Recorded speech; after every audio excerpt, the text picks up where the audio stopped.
नमस्कार दोस्तों, स्वागत है आप सभी का एक बार फिर से। दोस्तों, अगर आप अपनी लाइफ में कुछ नया सीखना चाहते हैं तो चैनल को सब्सक्राइब जरूर करिएगा। क्या आप भी रात में बाल खोलकर सोती है? अगर ऐसा है तो ये वीडियो ऐसी ही सुहागिन महिलाओं के लिए है। अगर आप भी नाखून काटने के बाद उसे कूड़ेदान में फेंकते हैं तो ये वीडियो आपके लिए ही है। आपकी एक गलती आपके पूरे परिवार को बर्बाद कर सकती है। विस्तार से जानने के लिए वीडियो को आखिर तक जरूर देखें। दोस्तों, आप तो जानते ही होंगे कि सप्ताह के कुछ विशेष दिनों में नाखून या बाल काटना अशुभ माना जाता है, लेकिन शायद आपको ये पता ना हो कि सप्ताह के कुछ विशेष दिनों में ऐसा करना न सिर्फ आपको मान प्रतिष्ठा और प्रसिद्धि दिला सकता है, बल्कि धन प्राप्ति भी कराकर निर्धनता दूर करा सकता है। आपको शायद ये जानकर आश्चर्य हो, लेकिन सप्ताह के हर दिन नाखून काटने या बाल काटने का अलग महत्व है। मतलब सप्ताह के 7 दिनों में नाखून या बाल काटने के अलग अलग प्रभाव है। किसी दिन ऐसा करना जहां आपको कंगाल और बीमार बना सकता है, वहीं कुछ ऐसे भी दिन हैं जब ऐसा करना आपके यश, कीर्ति, मान सम्मान और धन में वृद्धि भी कर सकता है। कुछ लोग तो बहुत बड़ी गलती कर देते हैं कि नाखून काटकर ऐसे ही कूड़ेदान में फेंक देते हैं। ये जीवन में दुर्भाग्य ला सकता है। तो सौभाग्य लाने हेतु ऐसे नाखून कहां डालें, हम आज के इस वीडियो में बताएंगे। लेकिन बताने से पहले आपसे रिक्वेस्ट करते हैं कि वीडियो को लाइक जरूर करिएगा, दोस्तों को शेयर कर दीजिएगा, और अगर आपने अभी तक चैनल को सब्सक्राइब नहीं किया है तो चैनल को सब्सक्राइब करके बेल आइकन जरूर दबाइएगा। दोस्तों, आपको बता दें कि नाखून शरीर का एक ऐसा हिस्सा है जिसमें किसी भी व्यक्ति का ऑरा छुपा होता है। ऑरा ऊर्जा का वो आकार है जो भौतिक रूप में खुद को प्रकट नहीं करता है। ऑरा किसी इंसान या स्थान की वो बाहरी सतह या परत है जो हमें दिखाई नहीं पड़ती है, लेकिन हमारे अंतर्मन में आकर्षण पैदा करती है। अंतर्मन का सीधा संबंध इससे होता है। काले जादू में नाखूनों के ही इस्तेमाल से किसी भी व्यक्ति के ऑरा पर कब्जा किया जाता है। नाखून और बालों का इस्तेमाल विशेष तौर पर इन कामों में होता है। बहुत से लोग गलती करते हैं कि जब भी अपने नाखून काटते हैं तो उन्हें ऐसे ही कूड़ेदान में फेंक देते हैं, जबकि ऐसा बिल्कुल भी नहीं करना चाहिए, क्योंकि अपने नाखूनों को अगर आप कूड़ेदान में ऐसे ही फेंक देते हैं तो इससे आपका ऑरा खराब हो जाता है। लोगों को इसके बारे में पता नहीं होता, ये अनजाने में हो जाता है।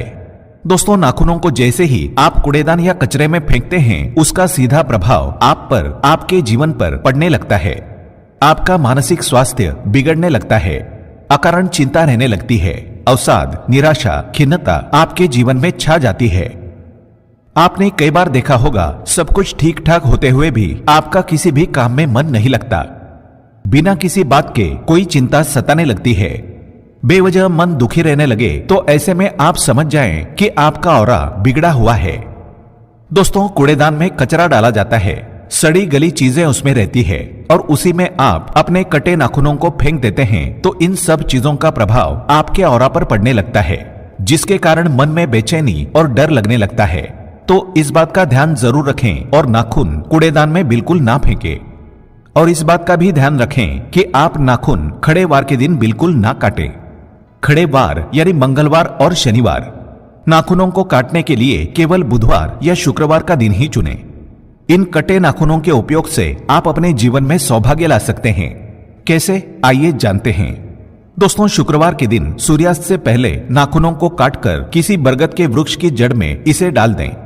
अगर आसपास कोई बरगद का वृक्ष ना हो तो ऐसे में आप किसी अन्य पेड़ की जड़ में भी अपने नाखून काटकर डाल सकते हैं। जैसे घर में आपने पेड़ पौधे लगा रखे हैं तो उनकी जड़ में भी आप इन्हें डाल सकते हैं, लेकिन कभी भी तुलसी की जड़ में नाखूनों को ना डालें। और शुक्रवार या बुधवार के दिन ही आपको ये काम करना है। इससे आपका ऑरा बहुत जल्दी प्रभावशाली होने लगेगा। इससे जो भी समस्याएं आपको जीवन में सता रही है, धन की समस्या हो, अन्य बाधाएं हो, वो सब बिल्कुल नष्ट होने लगेगी। कारण यह है कि नाखूनों में ऑरा होता है और इन्हें अगर आप किसी शुभ पेड़ पौधे में डाल देंगे तो उस पेड़ पौधे का प्रभाव आपके ऊपर पड़ने लगेगा। इससे आपके संकट, विघ्न, चिंताएं बिल्कुल दूर हो जाएंगी। कोशिश करें इसे बरगद के पेड़ में ही डाल दें। ये अत्यंत ही शुभकारी रहेगा, क्योंकि बरगद को कल्याणकारी वृक्ष माना जाता है। इसमें भगवान शिव का वास माना जाता है। बरगद के साये में आपकी ऑरा प्रभावशाली बनती है। इसकी शुभता लंबी आयु, सुख, समृद्धि और अखंड सौभाग्य देने के साथ ही हर तरह के कलह और संताप मिटाने वाली होती है। अगर आपको लगता है कि किसी के कुछ किए कराए से आपकी उन्नति रुक गई है, आपके कार्यों में निरंतर विघ्न आते जा रहे हैं, आप आत्मविश्वास खो बैठे हैं, अकारण भय आपको लगा रहता है, तो केवल शुक्रवार के दिन अपने नाखून काटें, हाथ पैर की सभी उंगलियों के नाखून काटें और अगले दिन यानी शनिवार को कपूर और लौंग के ऊपर इन्हें रखकर जलाएं। पूरी तरह से जलकर इनकी राख हो जानी चाहिए। फिर इस राख को बरगद के पेड़ की जड़ में डाल दें। सारी परेशानियां चमत्कारी रूप से गायब हो जाएगी, सारी बाधाएं खत्म हो जाएंगी। दोस्तों, गुरुवार को नाखून काटने से बिल्कुल बचें।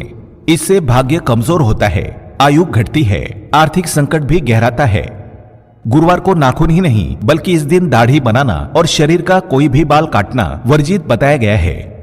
बालों के विषय में भी हमारे धर्म ग्रंथों में बहुत सी बातें कही गई है। अपने बाल किस तरह रखें, कब और किस दिन कटवाएं, बालों को किस दिन धोएं, किस दिन ना धोएं, जान लेते हैं विस्तार से। भले आजकल कुछ लोग इन बातों को अंधविश्वास मानते हैं, लेकिन मानो या ना मानो, प्राचीन काल में ऋषि मुनियों ने जो परंपराएं बनाई हैं, उनका गहरा प्रभाव हमारे जीवन पर अवश्य ही पड़ता है। शास्त्रों में बाल कटवाने से संबंधित भी कुछ नियम बताए गए हैं, जो हर दिन के यानी वार के हिसाब से अलग अलग होते हैं। ज्यादातर लोग रविवार के दिन बाल कटवाना पसंद करते हैं, क्योंकि ये छुट्टी का दिन होता है। लेकिन महाभारत के अनुशासन पर्व में बताया गया है कि रविवार का दिन सूर्य का दिन है और रविवार के दिन बाल कटवाने से धन, बुद्धि और धर्म का नाश होता है। सोमवार के दिन बाल कटवाना भी अच्छा नहीं माना जाता। कहते हैं कि इस दिन बाल कटवाना संतान के लिए हानिकारक होता है, इससे मानसिक दुर्बलता भी आती है। मंगलवार के दिन बाल कटवाने से आयु घटती है, इसे असमय मृत्यु का कारक भी माना जाता है। बुधवार के दिन बाल और नाखून कटवाना शुभ माना जाता है, इससे धन धान्य में वृद्धि होती है, घर में खुशहाली बनी रहती है। गुरुवार के दिन बाल कटवाने और दाढ़ी बनवाने से आपके धन का नाश होता है, संपत्ति का नुकसान होता है, आपके मान सम्मान की भी हानि होती है। शुक्रवार के दिन शुक्र ग्रह का प्रभाव होता है। शुक्र सौंदर्य का प्रतीक माना जाता है, इसलिए इस दिन बाल और नाखून कटवाना बेहद शुभ माना जाता है। इससे लाभ और यश की प्राप्ति होती है। शनिवार के दिन कभी भी बाल और दाढ़ी ना काटें, इसे बेहद अशुभकारी माना जाता है। ये अकाल मृत्यु का कारण भी बन सकता है। अमावस्या और पूर्णिमा को शाम के समय या फिर रात्रि में कभी भी अपने बालों को नहीं कटवाना चाहिए, क्योंकि इस समय वातावरण में नकारात्मक शक्तियों का प्रभाव बहुत ज्यादा होता है। इसलिए इन दिनों में कभी भी अपने बाल ना कटवाएं, नहीं तो इन शुभ और पवित्र दिनों में हम पर अशुभ कर्म करने का पाप लग जाता है। कहते हैं कि कभी भी अपने जन्म दिवस पर भी बाल नहीं कटवाने चाहिए।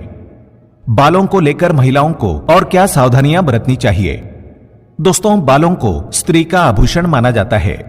प्राचीन काल से ही स्त्रियों के लंबे और काले बालों को सौंदर्य और सौभाग्य का प्रतीक माना गया है। लेकिन शास्त्रों में कहा गया है कि स्त्रियों के बाल कमर के नीचे तक नहीं होने चाहिए, और अगर हों तो उन्हें इस तरह से बांध कर रखें कि वे जमीन को ना छुएं। बाल बहुत ही संवेदनशील होते हैं और इसीलिए जमीन को छूने से जमीन पर फैली नकारात्मक ऊर्जा बालों में आ जाती है, जिसका प्रभाव उस स्त्री पर पड़ता है। रात्रि में सोते समय बालों को हमेशा बांधकर ही सोएं। बालों को खुला रखकर सोने से नकारात्मक ऊर्जा आकर्षित होती है, जिससे महिला का सौभाग्य दुर्भाग्य में बदल जाता है। इसे धन हानिकारक माना जाता है। रोज बालों को सुलझाते समय जो बालों का गुच्छा निकलता है, उसे यहाँ वहां बिल्कुल ना फेंके, इसका दुरुपयोग भी हो सकता है। तंत्र मंत्र, जादू टोने आदि में हमेशा लंबे बालों का ही उपयोग किया जाता है और इसका असर जिस व्यक्ति के बाल है उसके जीवन पर पड़ सकता है। इसलिए ऐसे बालों को हमेशा संभाल कर रखें। शास्त्रों में मासिक धर्म के 3 दिनों तक बालों को धोना वर्जित बताया गया है। कभी भी सूर्यास्त के समय या फिर सूर्यास्त के बाद बाल नहीं धोने चाहिए, ऐसा करना अशुभ माना गया है। ज्योतिष के अनुसार शुक्रवार और रविवार के दिन बाल धोने चाहिए। बाकी दिन यानी सोमवार, मंगलवार, बुधवार, गुरुवार और शनिवार को बाल नहीं धोने चाहिए। आज के लिए बस इतना ही। दोस्तों, अगर आपको यह वीडियो पसंद आया है तो वीडियो को लाइक करिएगा, दोस्तों को शेयर जरूर करिएगा और चैनल को सब्सक्राइब करके बेल आइकन जरूर दबाइएगा, ताकि आने वाला नॉलेजेबल वीडियो आपको सबसे पहले मिले। दोस्तों, मिलते हैं अगले वीडियो में। तब तक के लिए goodbye and thanks for watching my video.